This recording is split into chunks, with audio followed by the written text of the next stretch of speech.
March 23, 1931 began like any other day in the Lahore Central Jail.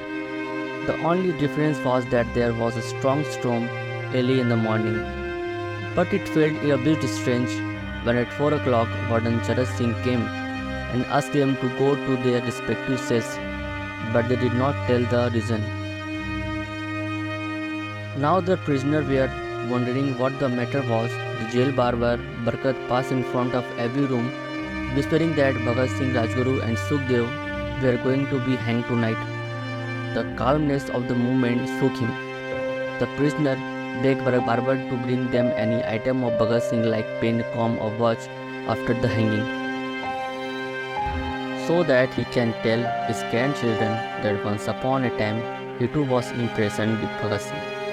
Bhagat went to Bhagat Singh's cells and brought his pen and comb from there. All the prisoners started competing as to who should have to write over him. At last, the draw was done. Now all the prisoners had gone silent. His eyes were fixed on the path passing through his cells. Bhagat Singh and his companion were about to pass through the same route to be hanged. Once before, when Bhagat Singh was being taken through the same route, Punjab Congress leader Bhimsen Sachar raised his voice and asked him, "Why didn't you and your comrade defend yourself in the Lahore conspiracy case?"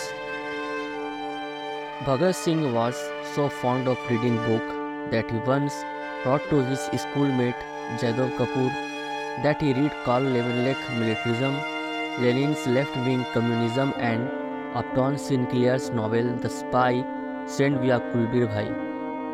Bhagat Singh had become accustomed to the difficult life on the jail. The floor of his cell number 14 was not paved. 2 hours before Bhagat Singh was hanged, his lawyer Pranath Mehta came to meet him. Mehta later wrote that Bhagat Singh was pacing in his small cell like a caged lion. He welcomed Mehta with a smile and asked whether you had brought my book, Revolutionary Lenin, or not. When Mehta gave him the book, he started reading it once, as if he did not have much time left. Mehta asked him if he would like to give any message to the country. Without taking his face from the book, Bhagat Singh said only 2 messages: "Down with imperialism" and "Long life the revolution." After this, Bhagat Singh asked Mehta to convey my thanks to Pandit Nehru and Subhash Chandra Bose, who had taken keen interest in my case. After meeting Bhagat Singh, Mehta reached his cell to meet Rajguru. Rajguru last word, "We will meet soon." Sukhdev reminded Mehta to collect the carom board he had given to few months ago from the jailer after his death. Shortly after Mehta's departure, the jail officer informed the 3 revolutionaries that they were being hanged 12 hours ahead of time. Instead of 6 in the morning, the next day, he would be hanged at the 7 in the same evening. Bhagat Singh was able to read only a few pages of the book given by Mehta. Out of his mouth, "Will you let me finish even one chapter of this book?"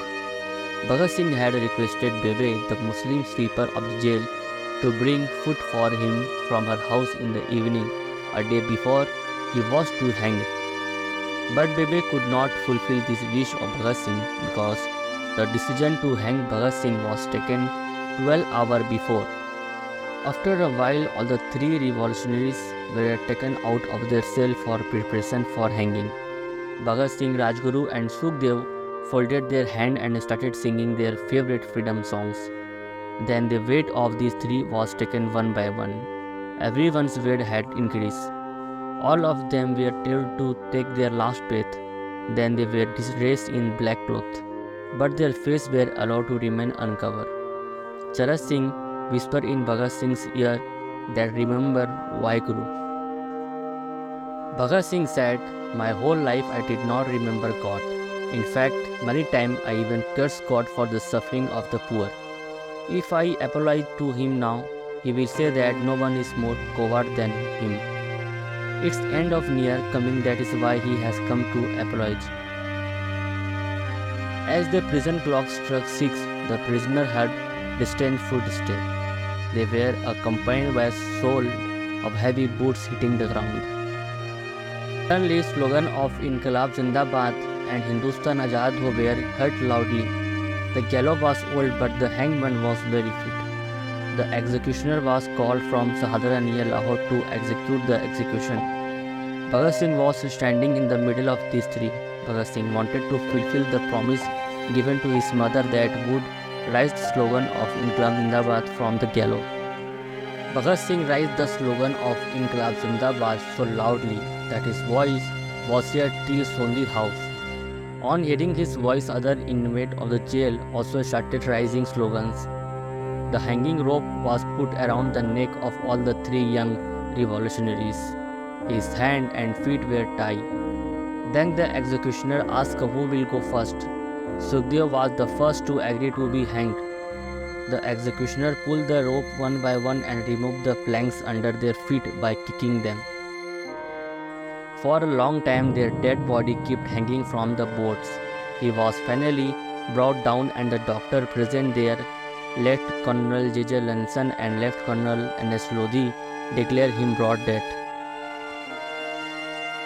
Earlier the plan was that all of them would be cremated inside the jail, but then this idea had to be discarded when the authorities realized that the mob standing outside might attack the jail after seeing the smoke rising from the jail. That's why the back wall of the jail was broken. Through the same way a truck was brought inside the jail and on it a very humiliating manner those dead bodies were dumped like a baggage.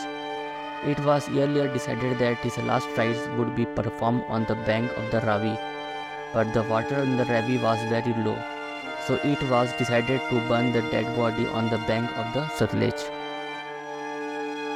His body was brought to the bank of the Satluj near Firozpur. By then it was 10 o'clock in the night.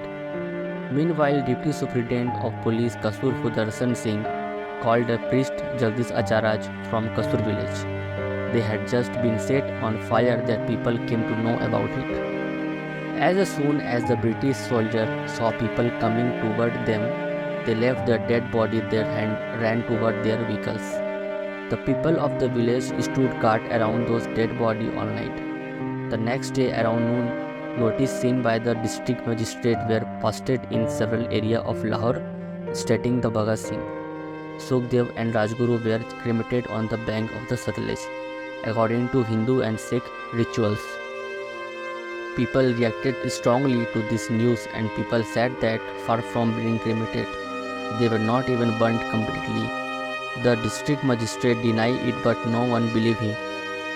A 3-mile-long mourning procession in honor of all three started from Nila Gumbad. The men wear black armband in protest and the women wear black saris. Almost everyone had black flag in their hands. Passing through the mall of Lahore, the procession halted in the middle of the Anarkali market.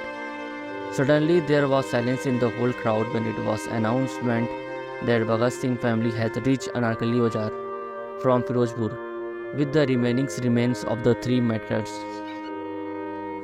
Maulana Zafar Ali, the editor of a famous newspaper, read a poem whose gist was how the half-burnt body of these martyrs were left on the ground under the open sky.